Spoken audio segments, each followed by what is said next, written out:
Selamat sekarang selamat datang semua. Sekarang saya akan menjelaskan tentang uh, Advanced SQL. Apa itu Advanced SQL? Advanced SQL itu merupakan suatu bagian dari SQL, tetapi di dalam Advanced SQL ini kita menggunakan komennya yang tingkat dengan intermediate level SQL. Jadi tidak lagi menggunakan single command line kayak insert kayak gini, tetapi kita dapat menggabungkannya menjadi suatu function atau prosedur atau sebuah codingan program yang seperti C++ atau C. Kita dapat membuatnya dalam Advanced SQL ini. Jadi Advanced SQL ini ditunjukkan supaya kita dapat memodifikasi beberapa komen menjadi lebih singkat dan lebih cepat dalam pemrosesan komen tersebut, sehingga kita dapat menyingkat waktu ketika kita melakukan perubahan terhadap database ataupun ketika kita ingin mengubah isi data atau meng-create sebuah tabel untuk database yang kita ingin buat. Nah, pertama-tama saya sudah membuat dua tabel ini, yaitu T kelas dan T mahasiswa. Nah, kemudian saya juga sudah insert ke dalam tabel tersebut dua values di dalam T mahasiswa dan T kelas. Nah, bisa kita lihat di sini. Nah, kita run. Nah, di sini merupakan isi dari T kelas. Dan ini merupakan isi dari tabel T mahasiswa. Di sini saya juga sudah membuat primary key dan foreign key. Saya membuat primary key untuk T mahasiswa di bagian kelas, berarti di bagian sini. Kelas ini merupakan primary key dari T mahasiswa. Dan saya juga sudah membuat foreign key untuk T kelas. Bisa kita lihat, saya sudah mengassign ke kode kelas di T kelas, yaitu ini, sebagai foreign key dari T mahasiswa kelas yang tadi saya sudah kasih tahu. Yang ini.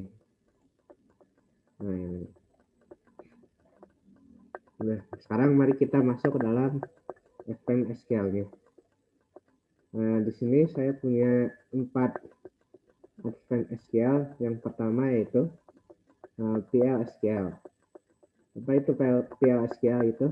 PL-SQL itu merupakan codingan dari SQL yang sifatnya mirip dengan pemrograman seperti biasanya kayak Python, C++, dan C, dan bahasa pemrograman lainnya.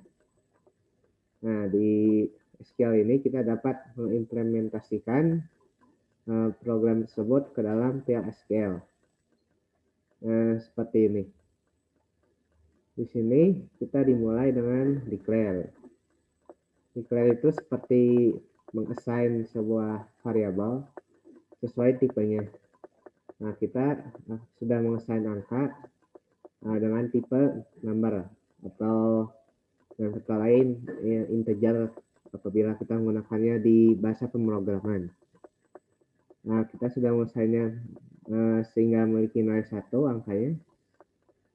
Nah, di sini di antara begin dan end ini merupakan codingan yang akan kita execute ketika kita menjalankan PL-SQL ini. Di sini saya mengassign angka menjadi sehingga angka tersebut memiliki nilai 9.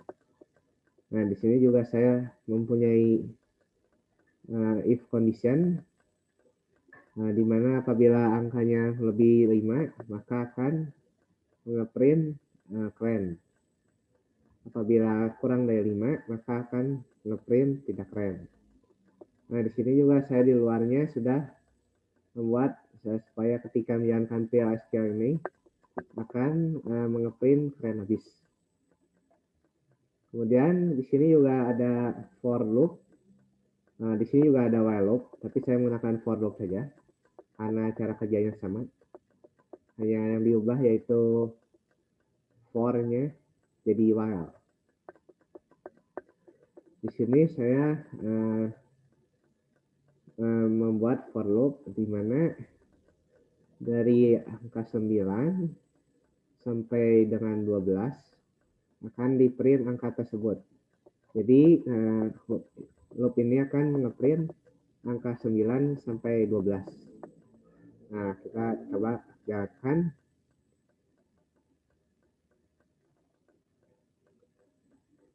Nah, bisa kita lihat procedure completed. Nah, di sini saya menggunakan set server output on supaya bisa keluar output itu. Nah, kita coba lagi.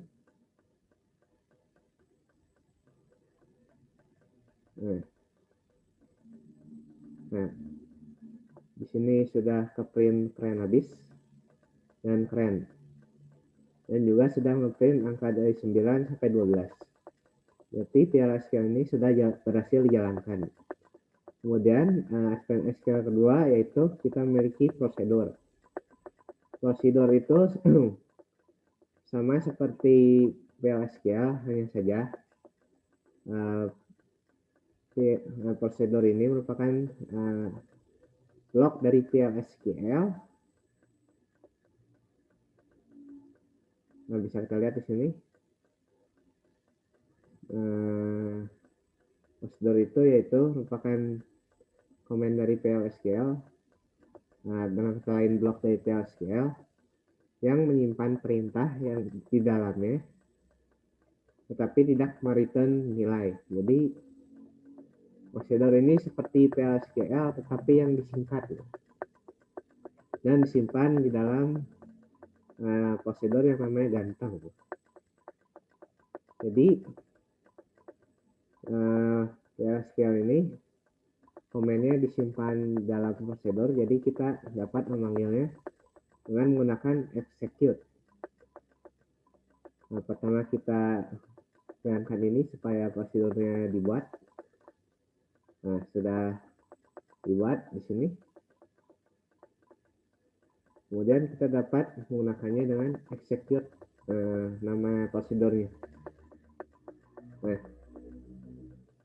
kita lihat di sini sudah ngeprint ganteng yang sudah saya buat di sini.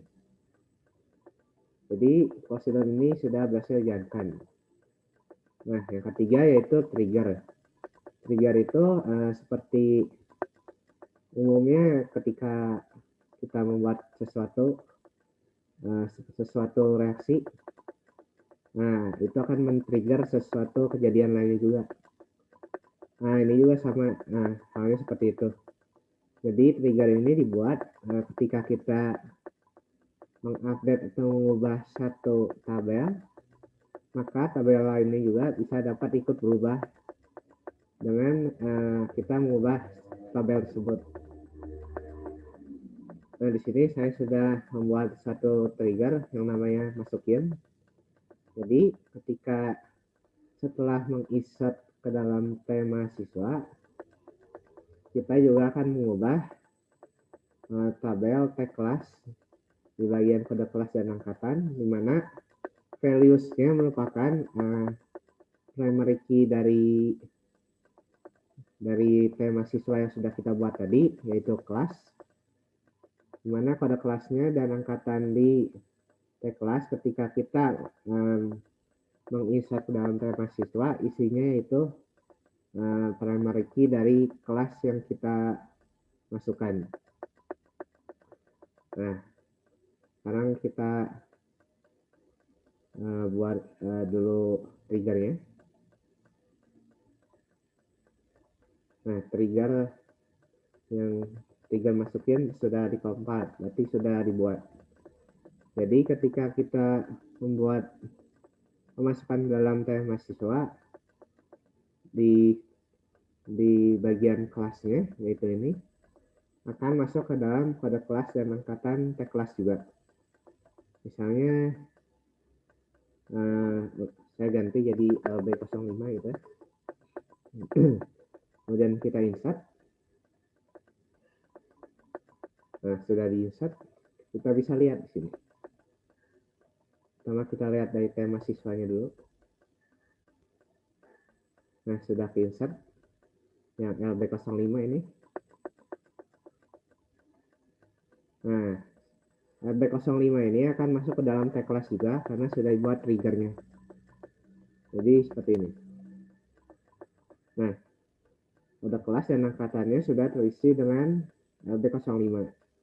Kapasitasnya menjadi kosong karena di bagian triggernya saya tidak menuliskan kapasitasnya. Kalau dituliskan kapasitasnya dan dimasukkan pada ini juga, maka akan sama juga LB05. Kemudian yang terakhir yaitu function. Function ini cara kerjanya mirip dengan prosedur, hanya saja function ini dapat mereturn nilai. Jadi mirip seperti function seperti bahasa pemrograman lainnya, di mana kita menggunakan create or replace function dalam SQL, terus nama functionnya, terus mereturn number. Number ini merupakan tipe dari variabel yang akan kita buat, yaitu total, di mana total tersebut isinya itu 0. Nah, di sini di G dan N ini isinya PLSQL. Jadi function itu blok PLSQL yang dapat mereturn nilai. Nah, di sini ketika totalnya lebih dari 5, maka akan mengeprint besar dan akan mengubah totalnya menjadi 5. Nah, apabila kurang dari 5, maka akan mengeprint kecil dan totalnya akan menjadi 1. Dan di sini juga akan mereturn total, karena fungsinya function itu mereturn sesuatu. Jadi kalau nggak ada returnnya, tidak mungkin jalan gitu. Nah, kemudian kita buat dulu functionnya. Nah, sudah terbuat function cogan gitu. Kemudian kita buat satu PLSQL untuk memanggil function ini. Jadi cara kerja function ini sama seperti kita buat function di bahasa pemrograman lainnya gitu. Jadi di SQL ini kita dapat membuat function juga. Pertama saya declare A dengan tipe variabel number. Kemudian saya membuat suatu komen di PLSQL, di mana A itu isinya yaitu function ini, dan di sini akan ngeprint nilai dari A yang merupakan sama saja kita mengexecute function ini gitu. Karena kalau ini doang tidak akan keluar apa-apa gitu, cuman mengassign A ke dalam function cogan gitu. Jadi apabila kita menjalankan PLSQL ini, maka akan terlihat terprint kecil dan 1. Karena pertamanya yaitu 0, 0 itu di bawah 5, jadi masuk ke dalam S ini. Dan mereturn isi total tersebut. Jadi cara kerja function itu seperti itu. Sebenarnya masih banyak lagi seperti join dan hal lainnya. Cuman tidak mungkin saya akan jelaskan semuanya. Jadi 4 ini merupakan penjelasan singkat Advanced SQL dari saya. Terima kasih sudah mendengarkan.